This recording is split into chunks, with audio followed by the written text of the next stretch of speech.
Subdomains are the third level of domains hierarchy and are part of larger top level domains. They are added in front of root domains and separated from the domain name with a period. For example, blog.example.com and english.example.com are both subdomains of example.com. Subdomains are free to create under any root domain that are webmaster controls. The two most common subdomain choices are http.www.example.com and has no www in the subdomain. So if you're going to decide subfolders or subfolders are also known as subdirectories for specific languages or countries can be added to any domain, for example www.yourdomain.com/de. This to work effectively, this site needs to be on top level domains such as .com and not at local ccTLD. Pros of subfolders are SEO performed on one part of domain will benefit all the country folders as it's one site.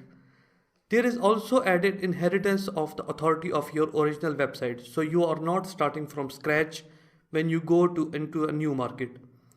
Links between companies are seen as internal links, not external ones, which helps your backlink profile as it will made up predominantly of links from other people's sites and not mainly from your own sites. Another pro of the subfolders are no extra domain hosting costs.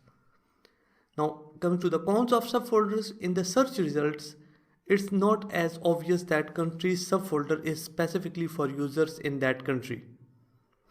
/de could be a page about your German products rather than a page specifically aimed at German users.